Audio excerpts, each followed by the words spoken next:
The ballroom hummed with polite laughter, and my grip on the champagne glass tightened. 32 years of building Hartwell Manufacturing from the ground up, and this was how it ended. I waited for my daughter to finish her speech, to announce the bonus the board had promised. But she didn't. Instead, Rebecca stepped forward, microphone in hand, grin too wide. And effective immediately, she said, pausing for effect, I'll be taking over as CEO. Mom's earned her rest. The room erupted in applause. My husband, David, sitting beside me, squeezed my hand. His smile looked painted on. The board members stood, clapping, like they'd rehearsed this moment. I hadn't known. Nobody had told me. The bonus check I'd been promised, the one that would fund David's medical treatments, never came. Instead, Rebecca handed me a gift bag. Inside, a gold bracelet. Engraved. Thanks for the memories. I stared at it, the weight of 32 years reduced to a cheap sentiment. Rebecca leaned close, voice low. Time to let the next generation lead, Mom. Her breath smelled like expensive champagne. My champagne. From my office. The one she'd already claimed. I didn't make a scene. Professionals don't. I smiled, shook hands, accepted congratulations from people who'd worked under me for decades. They looked uncomfortable, eyes darting between me and Rebecca. The VP of Operations, Elena, pulled me aside near the dessert table. Claire, did you know about this? She whispered.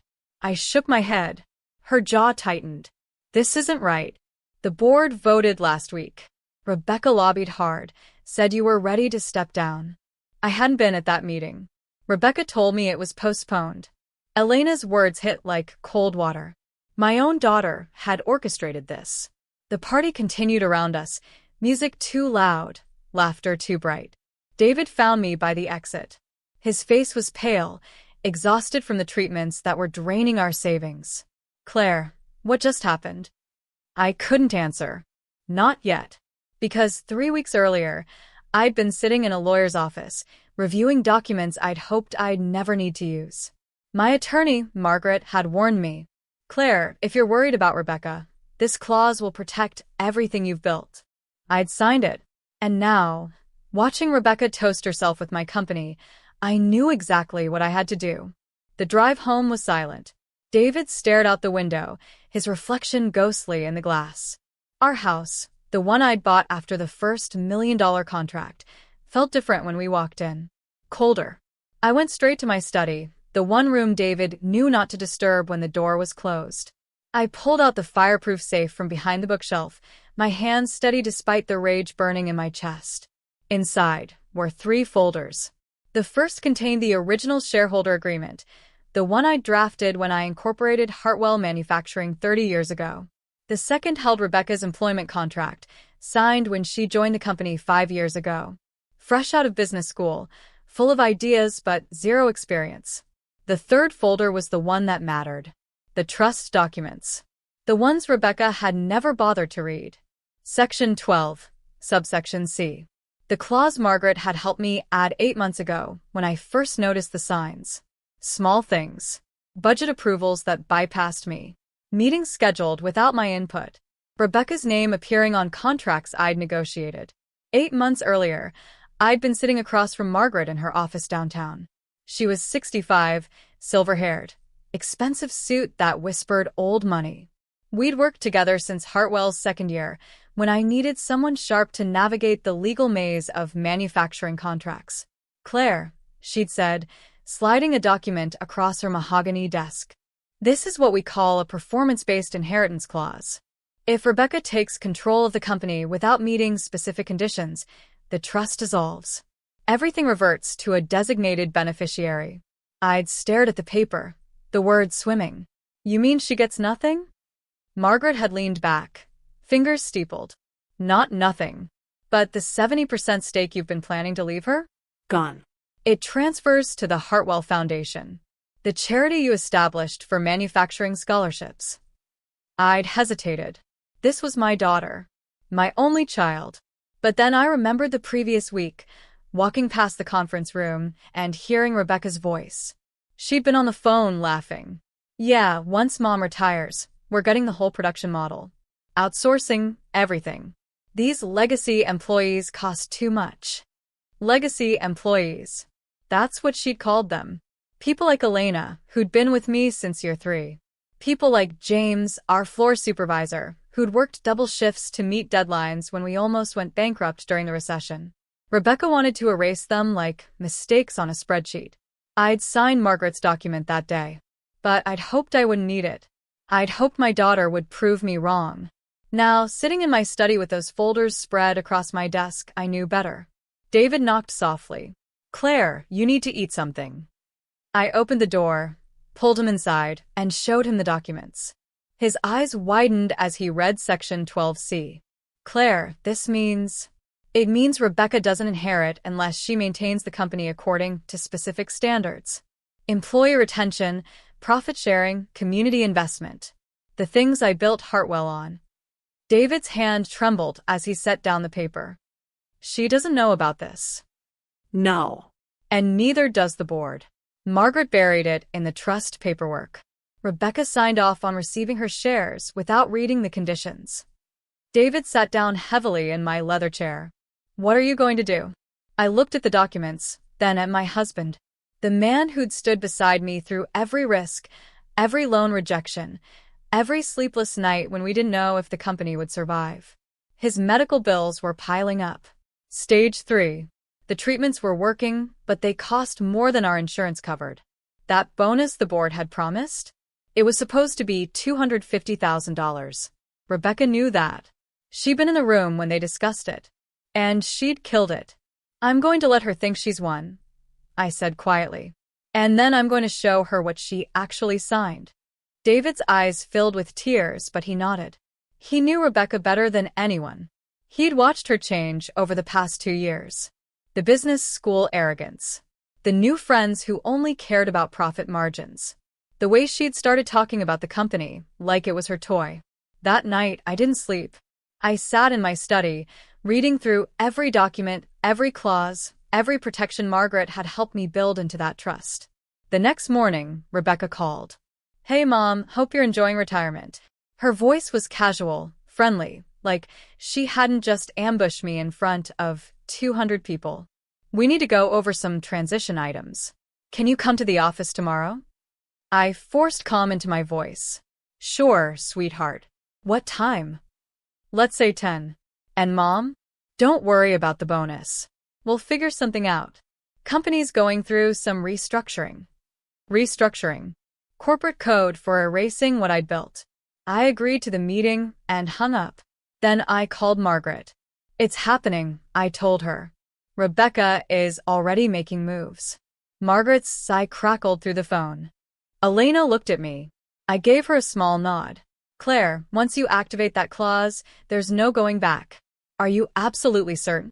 I thought about Elena's face at the party. About James, who'd sent me a text at midnight.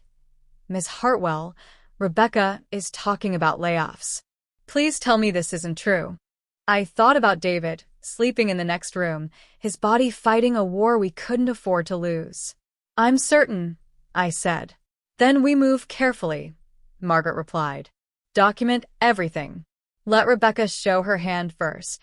I went to the office the next day, walking through doors I'd walked through for 3 decades.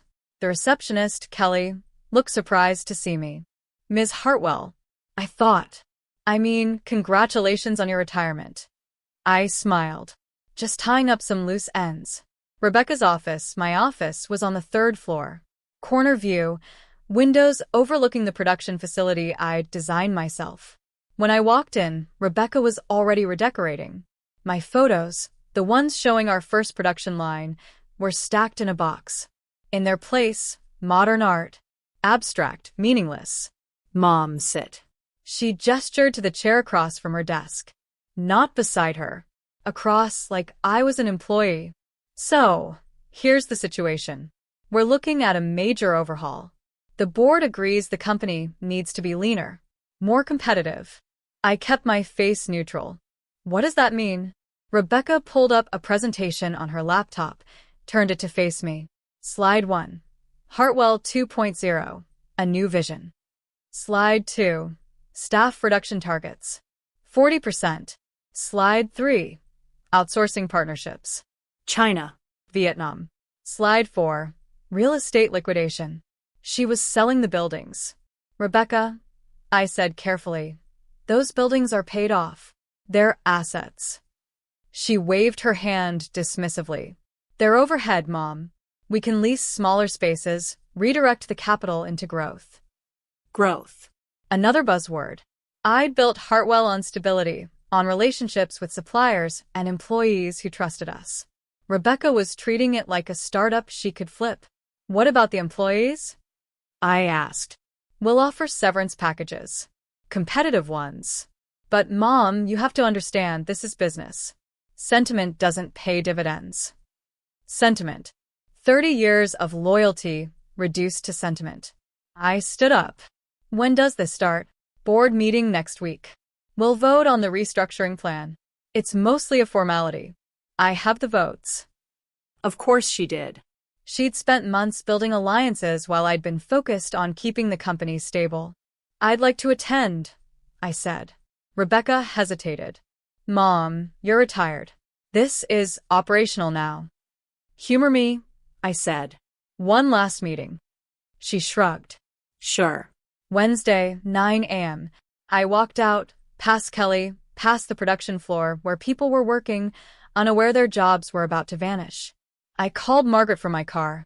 She's moving fast. Board meeting Wednesday. Restructuring vote. Margaret was quiet for a moment. Claire, the clause activates if she violates 3 conditions: employee retention below 85%, profit-sharing program elimination, and asset liquidation without reinvestment. Based on what you just told me, she's about to trigger all 3. What do? I asked. You attend that meeting. You listen. You document. And the moment she crosses those lines, I file the trust enforcement action. I drove home, my mind racing. David was in the garden, wearing the wide-brimmed hat he loved, tending to his tomato plants. He looked up when he heard the car. One look at my face told him everything. Inside, I showed him Rebecca's presentation slides. I'd photographed them with my phone, while she wasn't looking. His hand covered his mouth. Claire, this will destroy what you built. No, I said quietly. It will save it, because she's about to lose it all. That week moved like sludge. I went through the motions, had coffee with old friends, avoided questions about retirement, checked on David's medication schedule. Wednesday morning arrived. I wore my best suit, the charcoal one I'd worn to our first major investor meeting. David kissed my cheek. Be careful, he whispered. The boardroom was exactly as I'd left it. Same table, same chairs, same view of the factory floor below. But different people sat in those chairs. Half the board were new faces, Rebecca's people. Young, sharp, hungry. The old guard, Elena and 3 others, looked uncomfortable. Rebecca started the meeting exactly at 9. Ladies and gentlemen, thank you for being here. Today we're voting on the Hartwell 2.0 restructuring proposal. She passed around packets. 42 pages of corporate destruction, asset sales, layoffs, outsourcing contracts already negotiated. I sat at the end of the table, silent. Rebecca barely glanced at me.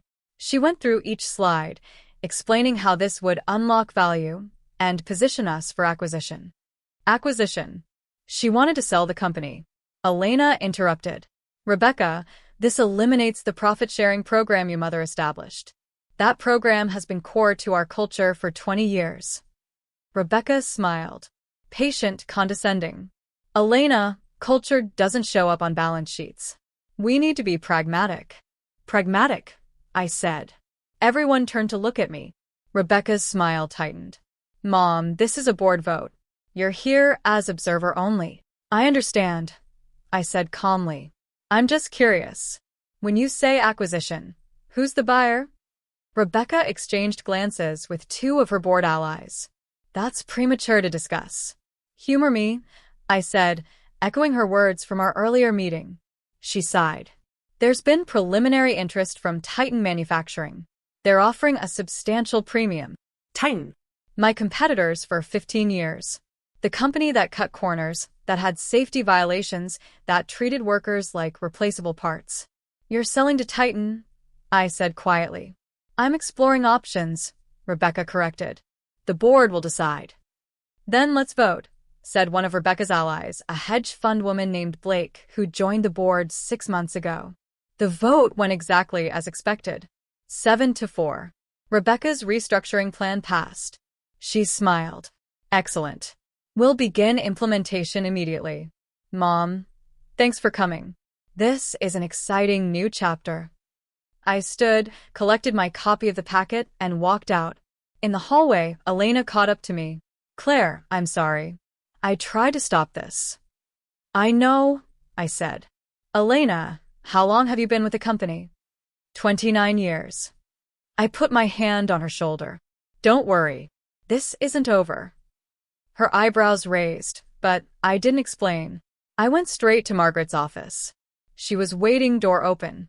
I handed her the packet. She did it. All 3 triggers. Margaret read through the documents, her expression grave. Employee reduction of 40%.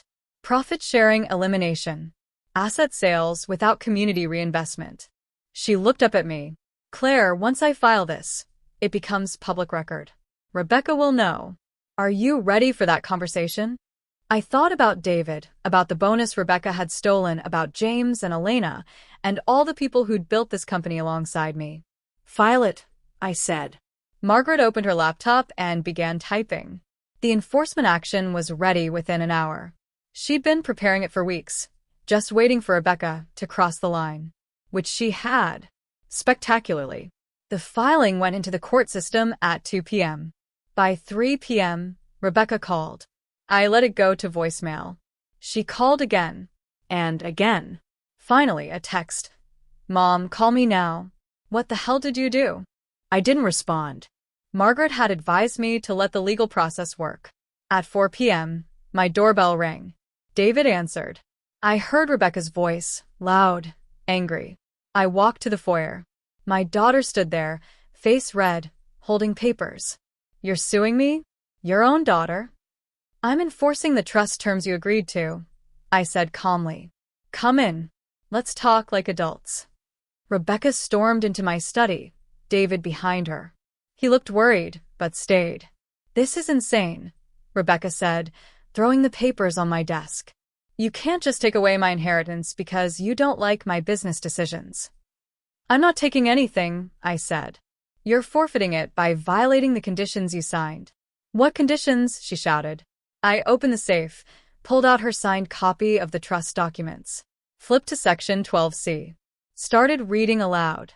Her face went from red to pale as the words sank in. You tricked me, she whispered.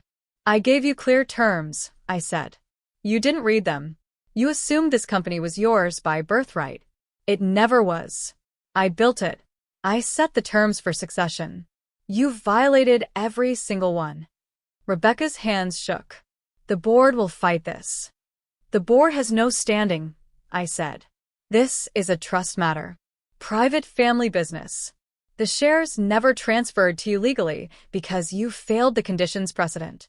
David spoke quietly. Rebecca, why didn't you tell us you were planning all this? She turned to him. Because I knew you'd try to stop me. Both of you are stuck in the past. The world has changed. Companies need to be agile, not sentimental. Those people you're firing have families, David said. They have mortgages, kids in college. Your mother built this company on the principle that success means everyone succeeds. And that's why we're not growing, Rebecca snapped. Mom's way is dying. I'm trying to save the company. By selling it to Titan?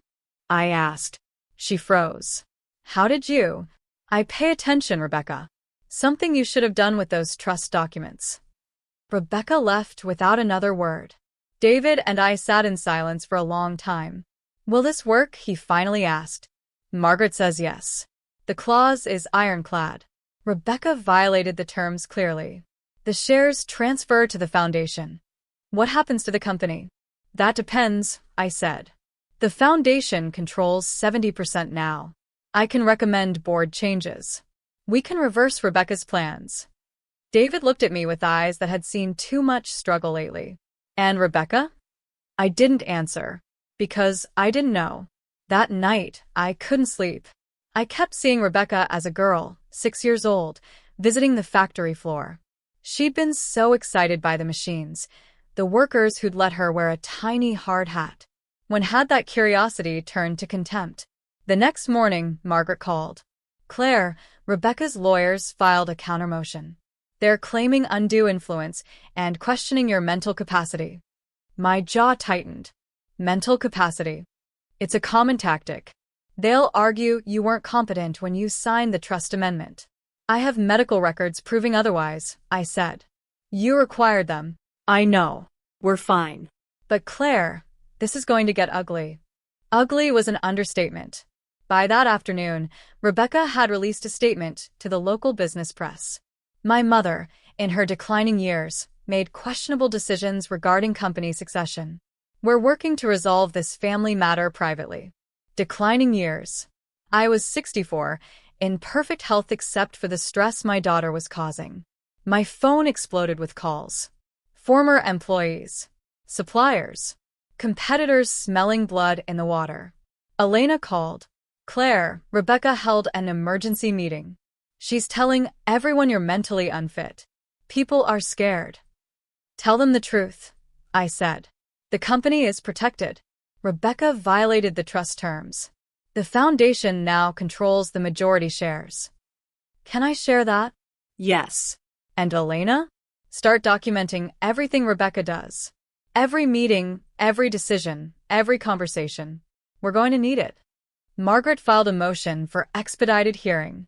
The judge, a man named Torres who'd built his reputation on complex trust litigation, agreed. Hearing set for Monday. 3 days away.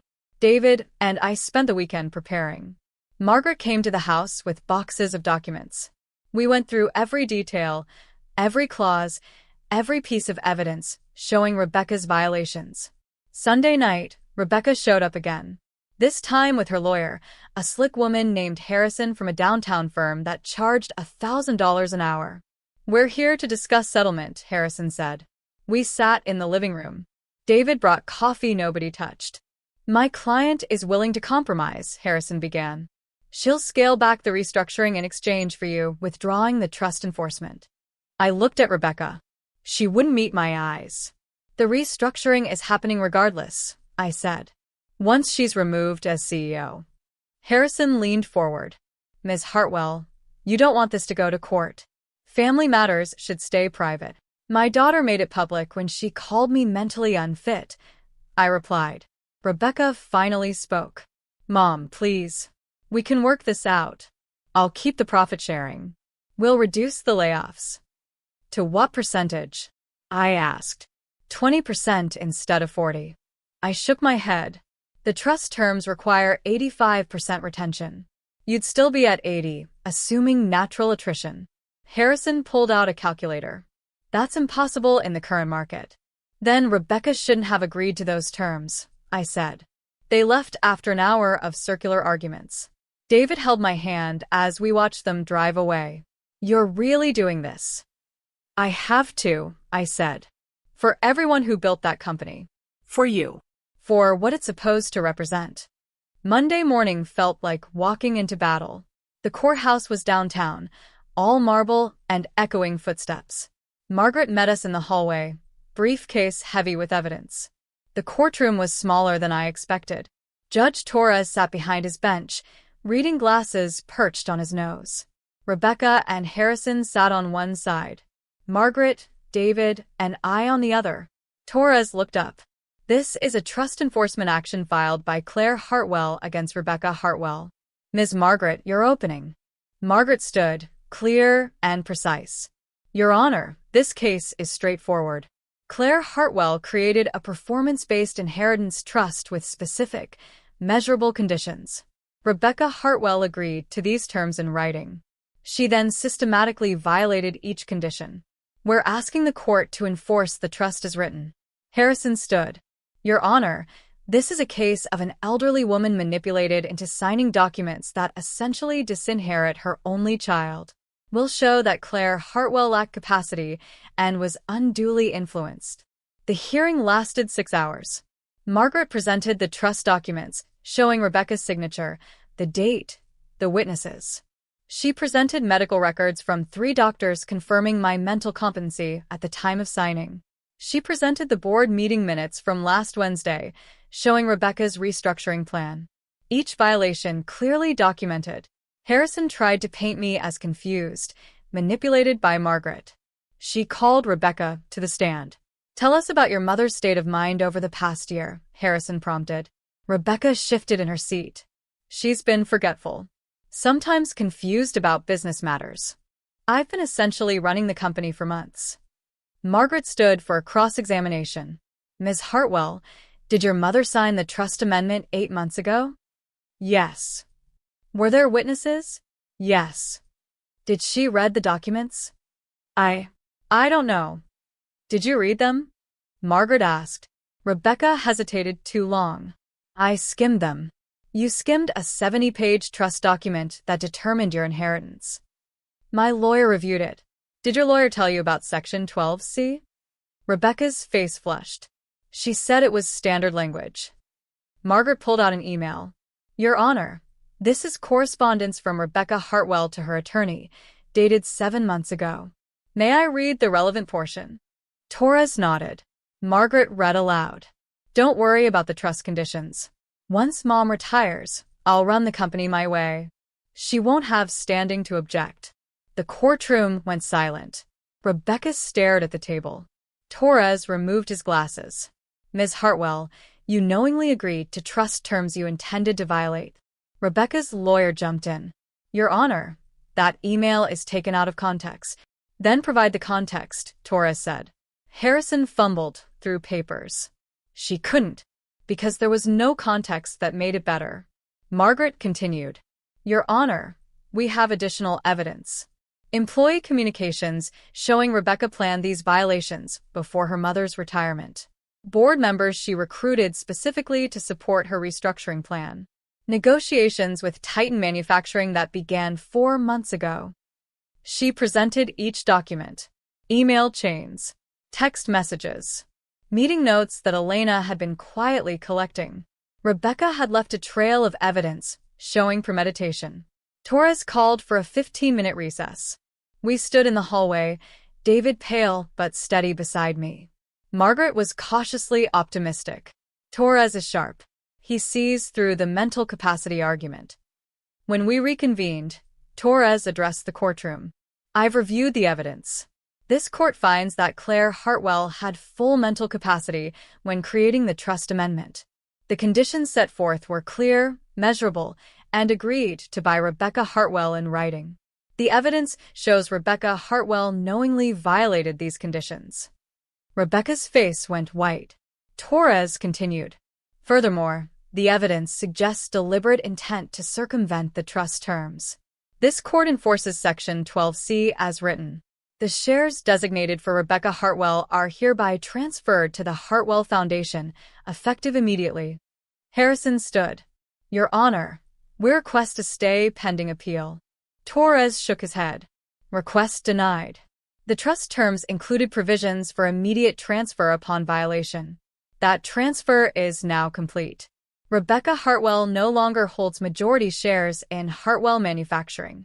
He banged his gavel. It was over. Rebecca sat frozen, staring at nothing. Harrison packed her briefcase with sharp, angry movements. Margaret shook my hand. "Claire, you won." David hugged me tight. "Let's go home." The news spread fast. By that evening, the business press was covering it. Family trust battle ends with daughter losing inheritance. Elena called, voice shaking. "Claire, the foundation controls the company now. What happens next?" "Emergency board meeting," I said. "Tomorrow morning. Can you rally the old guard?" "Already done." That night, I slept for the first time in weeks. Really slept, dreamless and deep. The next morning, the boardroom was packed. Rebecca wasn't there. She'd resigned overnight, sending a terse email. "Effective immediately, I resign all positions with Hartwell Manufacturing." Blake and the other new board members also resigned. Elena was acting CEO until the board could vote. I stood at the head of the table, the place I'd stood for 32 years. The foundation now controls 70% of voting shares. As trustee, I'm recommending immediate actions. First, cancel all restructuring plans. Second, restore the profit-sharing program. Third, we keep our buildings and our people. The remaining board members, the ones who remembered what Hartwell stood for, voted unanimously. Within a week, we'd hired back the people Rebecca had started laying off. We sent letters to employees explaining what happened, reassuring them about job security. The Titan deal died quietly. Our suppliers, who'd been nervous, relaxed. Production returned to normal. Elena agreed to stay on as CEO. She knew the company inside and out, and people trusted her. I took a position as chairwoman, part-time, advisory. David's treatments continued. The foundation, which now received the company's profits designated for the dissolved inheritance, funded medical research and provided scholarships for manufacturing trades. Everything I'd wanted the company to be. Rebecca disappeared. She moved to another state, took a job with a consulting firm. We didn't speak for months. Then one evening she called. "Mom, I need to apologize." I met her at a coffee shop. Neutral territory. She looked different. Thinner, tired, humbled. "I was wrong," she said quietly. "About everything. I thought I knew better than you. I thought profit was the only thing that mattered." "Why did you think that?" I asked. She stared into her coffee. "Business school. My friends. Everyone kept saying your way was outdated. I believed them. And now I see what I almost destroyed. Those people I wanted to fire, they're what made the company special. I just couldn't see it." I didn't forgive her immediately. Forgiveness isn't instant. But I listened. Over the following months, Rebecca and I rebuilt something. Not what we had before, but something different. Honest. She started working at a small manufacturing startup, learning from the ground up. No shortcuts, no inherited position. She called David regularly, checking on his health. His treatments were working. Remission, the doctors said cautiously. We were careful with hope, but it was there. The company thrived under Elena. Profits grew steadily, sustainably. The foundation funded 10 full scholarships that year. I thought about that retirement party sometimes. The bracelet Rebecca had given me still sat in a drawer unworn. But I didn't need it to remember. The real memory was simple. I'd built something that mattered. And when it was threatened, I'd protected it. Not with anger or revenge, but with preparation.